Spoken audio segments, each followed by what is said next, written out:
दूसरी किताब में दिखा है, दूसरी किताब में दिखा है। हाँ, कई सारे समाधान होती बाद में।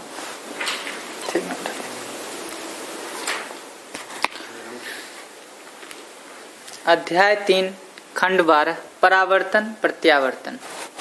स्थिति गति बल शक्ति के मुद्दे पर छोटे से छोटे बड़े से बड़े इकाइयों के साथ वह भी सभी पद और अवस्था में स्पष्ट हो चुकी है। अब परावर्तन प्रत्यावर्तन संबंधी ज्ञान विचार निर्णय प्रमाण फल परिणाम ज्ञान का गवाही होने पर ध्यान देते हैं।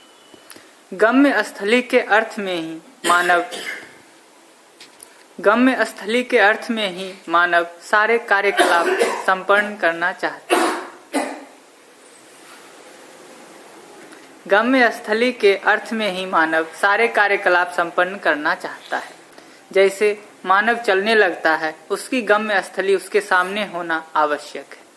गम्य स्थली ना हो, चलना ही हो, ऐसे मनुष्य को हम क्या कहेंगे? हर मनुष्य सोच सकता है।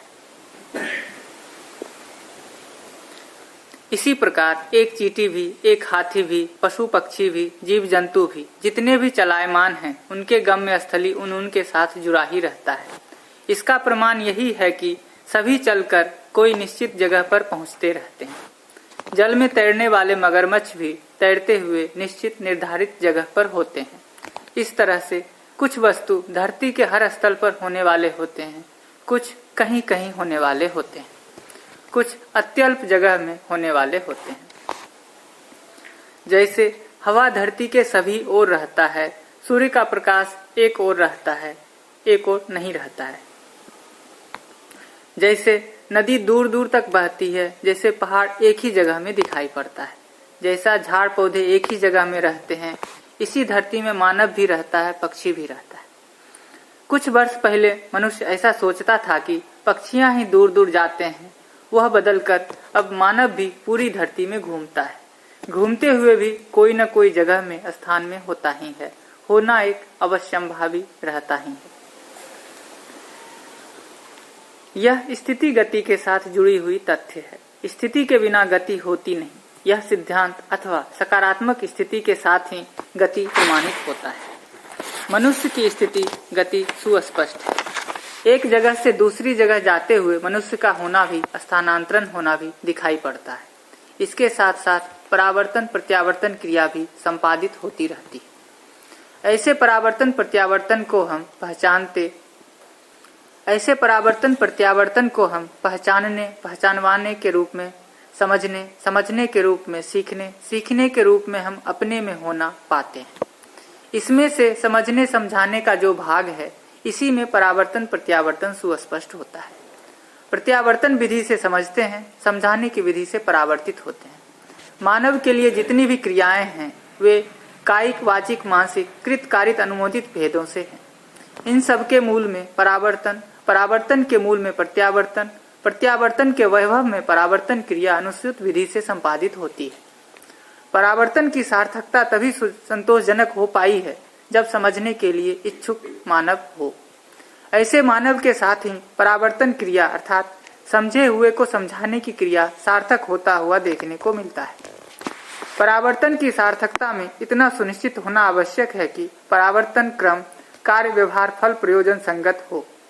कार्य में उत्पादन का आधार, व्यवहार में न्याय का आधार, फलन में मानवाकांक्षा के आधार, प्रयोजन में जीवन लक्ष्य के आधार पर सार्थक होना पाया जाता है।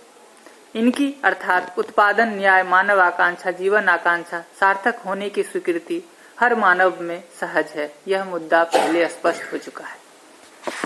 हर मनुष्य का समझदार होना एक साधारण घटना है, सामान्य घटना है, सबसे वांछित घटना है। समझदार होने के फलन में ही अन्य सभी कड़ियां अपने आप जुड़ती हैं। समझदारी के साथ ही फल परिणाम तृप्ति का स्रोत बनना आवश्यक है। फल परिणाम मानव आकांक्षा सार्थक होने से है। समझदारी का प्रमाण भी मानव आकांक्षा के सार्थक होने से है। मानव का संपूर्ण कार्य व्यवहार की सार्थकता भी मानव आकांक्षा का सार्थक होना है।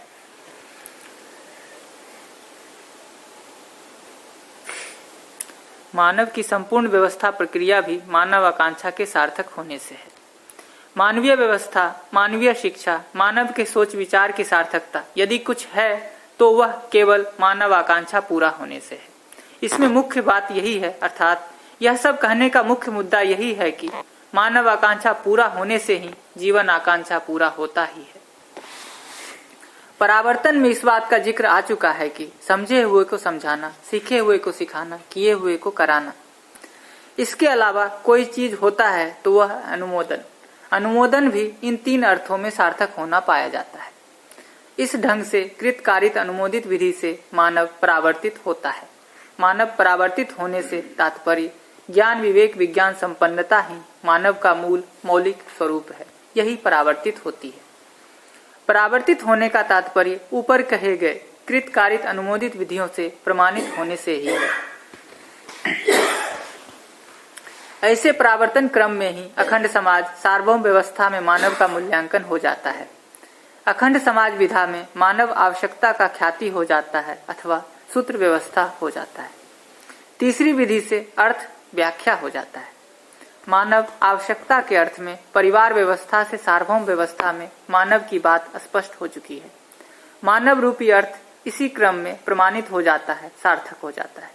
इसी के लिए संपूर्ण ज्ञान विवेक विज्ञान सूत्र से व्याख्या तक पहुंचता है। इसमें से सहस्तित्व रूपी बीज आकांक्षा के रूप में, ज्ञान विवेक विज्ञान सूत्र के रूप में, कार्य व्यवहार और व्यवस्था व्याख्या के रूप में संपन्न होता हुआ दिखता है। यही जागृत मानव परंपरा का प्रमाण है। अतएव मानव सहज जागृति प्रवृत्ति मानव सहज जागृत प्रवृत्ति सुस्पष्ट हो गया। इसे स्पष्ट करना ही प्रमाण के लिए जितने भी कार्य व्यवहार करेंगे ये सब परावर्तन है। परावर्तन के लक्ष्य पूर्ति प्रमाणित हो जाती है, आशय पूर्ति पूरी है। सर्व शुभ सुंदर समाधानपूर्ण अपेक्षा सार्थक हो जाती है। सुखी होना आशय है, लक्ष्य समाधान समृद्धि अभय सहअस्तित्व है, अपेक्षा सार्वभौमता और अखंडता ही। आशय लक्ष्य अपेक्षा अपने आप में पूरक विधि से सार्थक हो जाते हैं। लक्ष्य जब पूरा होता है, समाधान सुख रूप में, समाधान समृद्धि शांति के रूप में, समाधान समृद्धि अभय संतोष के रूप में और समाधान समृद्धि अभय सहअस्तित्व आनंद के रूप में अनुभव होता है। इसी क्रम में सहअस्तित्व में अनुभव, अखंड समाज सार्वभौम व्यवस्था में अनुभव, आवश्यकता से अधिक उत्पादन में स्वतंत्रता का अनुभव, हर गतिविधि में समाधान का अनुभव ही सुख शांति संतोष आनंद के रूप में ख्यात होना देखा गया है। इसे हर आदमी अपने अनुभव की कसौटी में जांच सकता है। इसे जांचने के उपरांत ही हम सत्यापित किए हैं। लोक व्यापीकरण करने में ही संतुष्टि है।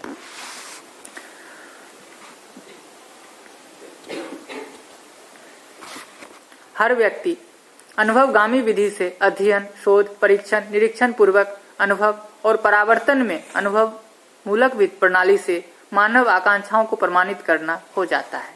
इस प्रकार अध्ययन बोध अनुभव मूलक विधि से अनुभव मूलक प्रणाली पूर्वक मानव आकांक्षा के अर्थ में जीना बन जाता है। यही अध्ययन का मूल उद्देश्य है। अनुभव मूलक विधि से जीने वाले व्यक्तियों की संख्या में वृद्धि होने के क्रम में ही अखंड समाज सार्वभौम व्यवस्था का प्रमाण होना, क्रम से समाधान समृद्धि अभय सहअस्तित्व का प्रमाण हो जाना एक जागृत व्यक्ति का पहचान हो पाता है। इतना ही नहीं, हर नर नारी जागृत होना चाहते ही हैं। इसलिए जागृत होने योग्य शिक्षा का लोक व्यापीकरण करना ही एकमात्र उपाय है। मानव शिक्षा में मानव में से के लिए आवश्यक सभी मुद्दे अध्ययन के लिए वस्तु है। इस ढंग से मानव परंपरा उत्तरोत्तर जागृत होने के रूप में परावर्तित रहता ही है। प्रत्यावर्तन में सुख शांति संतोष आनंद से सराबोर रहता ही है। मानव आकांक्षा अपने आप में कार्य विधि से प्रमाणित होता ही है। यही जीने का तात्पर्य है, अर्थात कार्य लक्ष्य और प्रयोजन प्रमाण होना, उसकी निरंतरता बने रहना ही जीने का तात्पर्य है। मानव कुल में से ज्ञान विज्ञान विवेक प्रमाणित होता है। यही निर्विवाद स्वत्व का स्वरूप है। ऐसे स्वत्व परावर्तन में सार्थकता का आकलन और स्वीकृति के आधार पर ही स्वत्व में आकलन बनता ही रहता है। निरंतर श्रेष्ठता की ओर हम अपने में से प्रमाणित होना बनता ही है। एक बार प्रमाणित होने के बाद प्रमाण विधि में श्रेष्ठता की श्रृंखला बन जाती है। यह प्रत्यावर्तन में दृढ़ता का सूत्र बनता है। मानव में प्रमाण विधि से ही सार्थक पूंजी, प्रत्यावर्तन विधि से निरंतर प्रखर और वृद्धि होते ही जाता है। वृद्धि मतलब आज एक मुद्दे में प्रमाणित हुए, कल 2 मुद्दे में, परसों 3 मुद्दे में प्रमाणित हो, परसों 3 मुद्दे में प्रमाणित होने की स्वीकृति समाहित होती जाती है। यह प्रत्यावर्तन क्रिया बोध और अनुभव में समाहित होते रहने से है, अर्थात स्वीकृति रहने में है। यही पुनश्च परावर्तन के लिए पूंजी बनाए रहती है। ऐसे अनुभव ही बोध में समाधान के रूप में अवस्थित रहता है। फलस्वरूप परावर्तन में हम समाधान को प्रमाणित कर पाते हैं।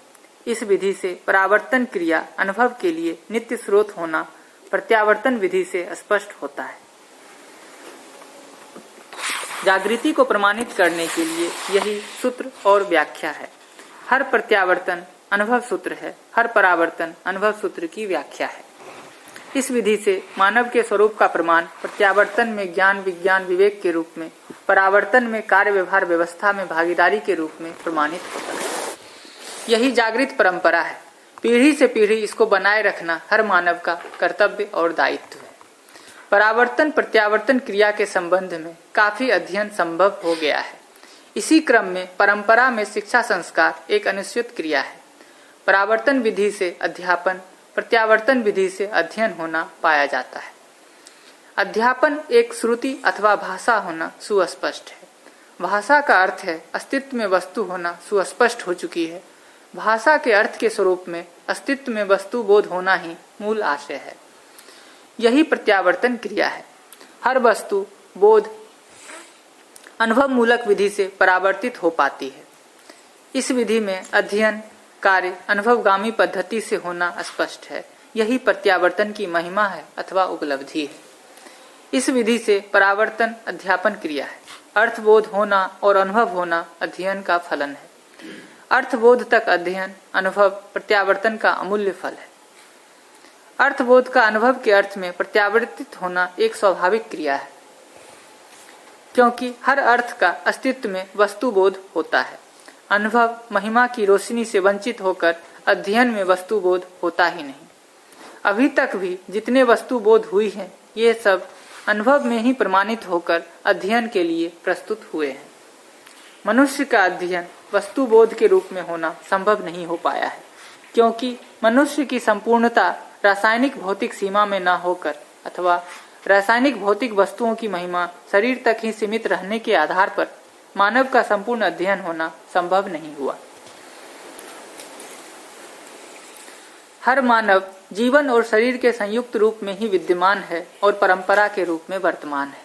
परंपरा के लिए शरीर एक प्रधान आधार है। परंपरा का मतलब ही होता है पीढ़ी से पीढ़ी अथवा वंश परंपरा ही रहा है। शरीर परंपरा रचना विरचना के आधार के रूप में ही सीमित है।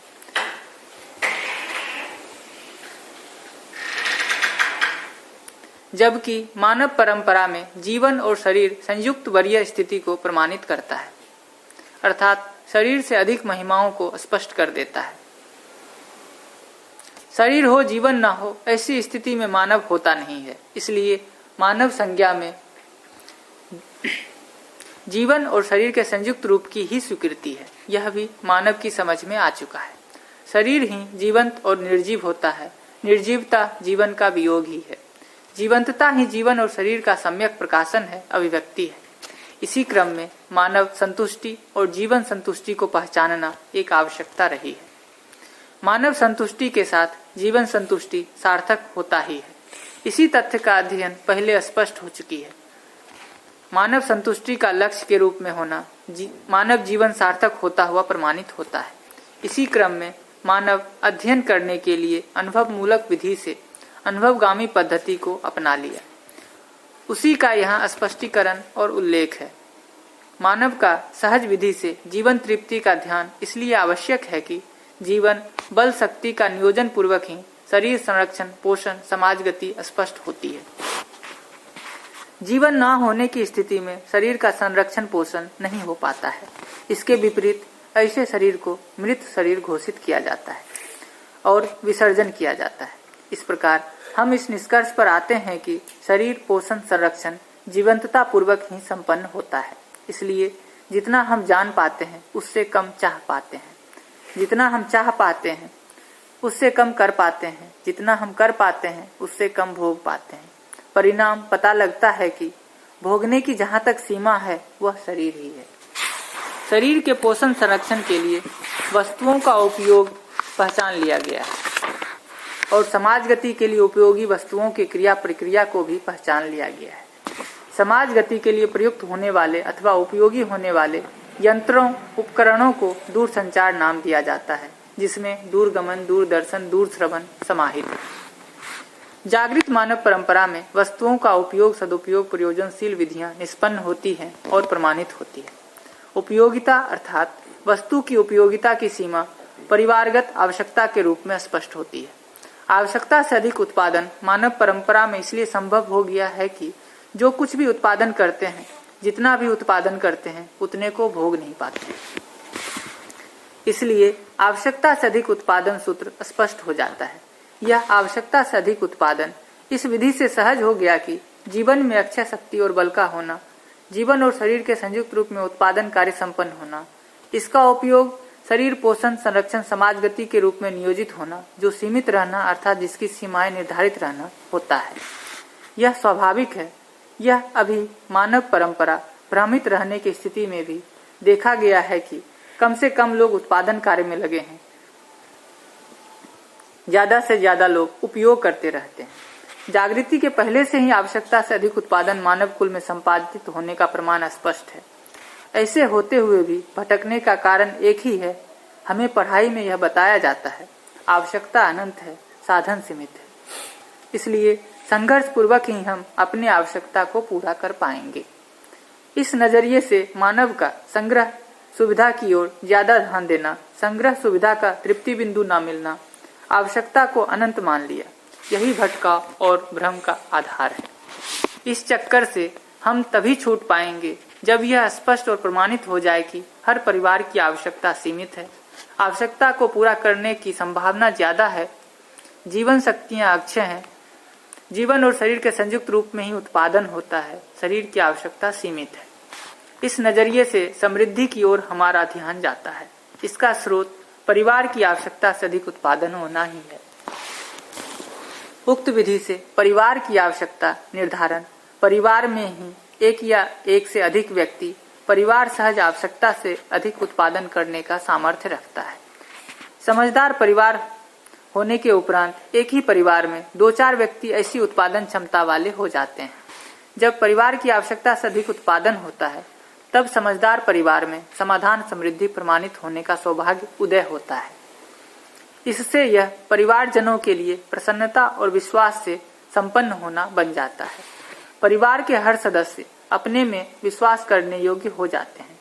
स्वयं में विश्वास होने से ही श्रेष्ठता का सम्मान होना, समझदारी का प्रमाण होना, समझदारी संपन्नता के प्रमाण में व्यक्ति का व्यवहार में सामाजिक और व्यवसाय में स्वावलंबी होने का प्रमाण अपने आप में उदय होता है। ऐसी उदयशीलता मानव के ज्ञानावस्था की इकाई होने का फलन है। सहअस्तित्व रूपी अस्तित्व निरंतर है, इसलिए दर्शन ज्ञान निरंतर है। जीवन निरंतर है, इसलिए जीवन ज्ञान निरंतर है। मानवीय आवश्यकता निरंतर है, इसलिए मानवीय आवश्यकता ज्ञान निरंतर है। इन्हीं ज्ञान राशि के आधार पर विवेक संपन्न विज्ञान, विज्ञान संपन्न विवेक विधि से जीवन लक्ष्य और मानव लक्ष्य प्रमाणित होने की विधि का निश्चय करना ही संपूर्ण सहअस्तित्ववादी प्रबंध शास्त्र, विचार और दर्शन है। यही अस्तित्व मूलक मानव केंद्रित चिंतन ज्ञान मध्यस्थ दर्शन है। इस क्रम में हर आयाम में दर्शन, विचार, शास्त्र, ज्ञान से संपन्न होने की अनवरत संभावना बनी ही है। इसलिए मानव परंपरा का जागृत होना एक अवश्य संभावी स्थिति है। इसके लिए अस्तित्व सहज प्रेरणा ज्ञानावस्था के मानव में प्रमाणित है, नित्य प्रभावी है। इसलिए मानव सोचने, समझने, प्रमाणित होने में प्रयत्नशील है। इस क्रम में ही मानव का अभ्युदय प्रमाणित हो जाता है। मानव का अभ्युदय अपने स्वरूप में सर्वतोमुखी समाधान अर्थात संपूर्ण समाधान के रूप में ही प्रमाणित हो जाता है। संपूर्ण ज्ञान ही संपूर्ण समाधान है, क्योंकि ज्ञान के आधार पर ही विज्ञान और विवेक सम्मत समाधान निर्णयों के रूप में निकलती है। यह अजस्त्र क्रिया है, अनवरत सदा सदा क्रिया है। यह तथ्य स्पष्ट हो गया है कि मानव समझ के आधार पर परावर्तन होने के क्रम में अनुभव प्रमाणों को प्रस्तुत करता है, जिसके फलन में जीवन आकांक्षा मानव आकांक्षा प्रमाणित होना स्पष्ट होता है।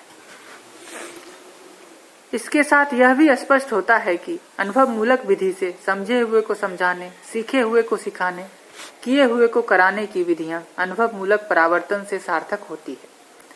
इसी क्रम में जो कुछ भी मानव का उत्पादन है वह उसका परिवार की सीमा में उपयोग, समाज के अर्थ में सदुपयोग और सार्वभौम व्यवस्था के अर्थ में प्रयोजनशील होना इंगित हो चुका है। यह भी इंगित हुआ है कि मानव की आवश्यकताएं शरीर पोषण, संरक्षण, समाज गति की सीमा में है। समाज गति अपने में अखंड समाज और सार्वभौम व्यवस्था का संयुक्त गति है। अखंड समाज अपने में पहले से सुस्पष्ट हो चुका है। सभी परिवार समाधान, समृद्धि, संपन्नता के उपरांत वस्तुओं को कहाँ नियोजित करेंगे, यह प्रश्न समान रूप में उदय होता ही है।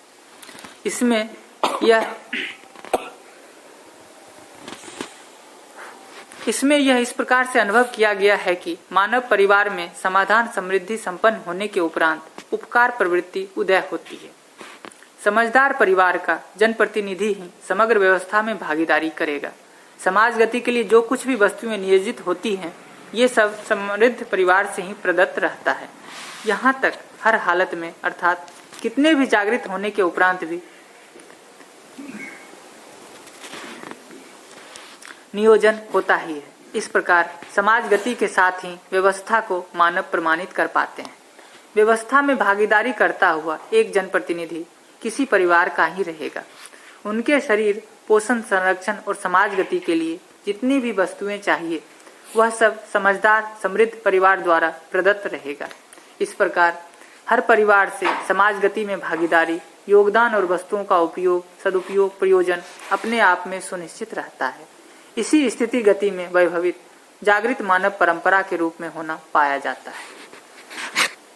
जागृत मानव सहज परावर्तन प्रत्यावर्तन क्रियाकलाप विधा में कुछ मुद्दों पर अध्ययन करने की आवश्यकता को अनुभव करते हुए प्रस्तुत किया गया। परावर्तन प्रत्यावर्तन क्रियाओं का मूल आशय हर मानव अर्थात हर नर नारी में स्वस्थ, सुंदर, सुखद, सौभाग्य, संपन्नता पूर्वक जागृति का प्रमाण प्रस्तुत करने के अर्थ में पहचाना गया है।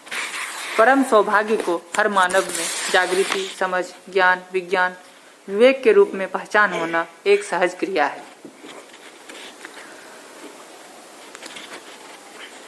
सुखद स्थिति गति का प्रमाण समाधान, समृद्धि पूर्वक परस्पर पहचान होना, विश्वास होना पाया जाता है। सुखी होने का विश्वास भी समाधान, समृद्धि के आधार पर हो पाता है। सुंदरता को हम जागृत मानव परंपरा में व्यक्तित्व के रूप में पहचानते हैं। व्यक्तित्व अपने में समझदारी के अनुरूप किया जाने वाला आहार विहार व्यवहार ही है।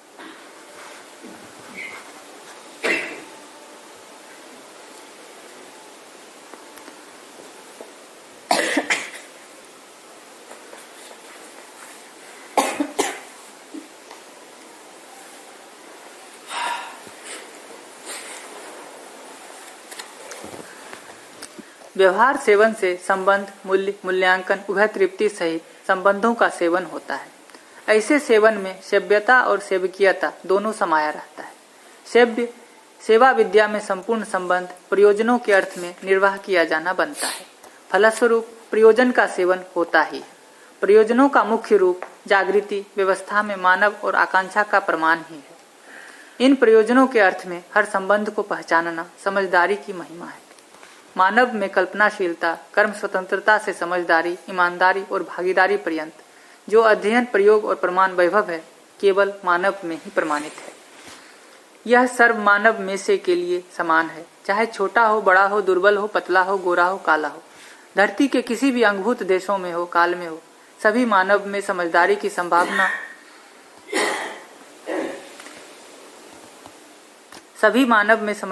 संभावना उपलब्धि की समीचीनता समान है। उपलब्धि का प्रमाण यह मानव परंपरा में व्यवस्था पूर्वक स्पष्ट होने का संपूर्ण गौरवमयी ढांचा खांचा होना पाया जाता है। ऐसा ढांचा खांचा अथवा यह वैभव मानव का परावर्तन प्रत्यावर्तन विधि से प्रमाणित हो पाता है। इसका दूसरा कोई मापदंड व प्रक्रिया होता नहीं। समझदारी का परावर्तन प्रत्यावर्तन प्रयोजन के चलते मानव अपने में अखंड समाज सार्वभौम व्यवस्था के रूप में सूत्र और व्याख्या परावर्तित प्रत्यावर्तित होना ही प्रमाण है। यही अध्ययन, अध्यापन, मूल्य, मूल्यांकन, समाधान, समृद्धि, अभय, सहअस्तित्व के रूप में प्रमाणित होना सर्वथा सुलभ व स्वीकृत है। यह प्रमाणित होना ही परावर्तन प्रत्यावर्तन का प्रयोजन है। यही मानव परंपरा का भी प्रयोजन है। यही नियति विधि से गम्य स्थलीय है। यही सर्वमानव की आवश्यकता है।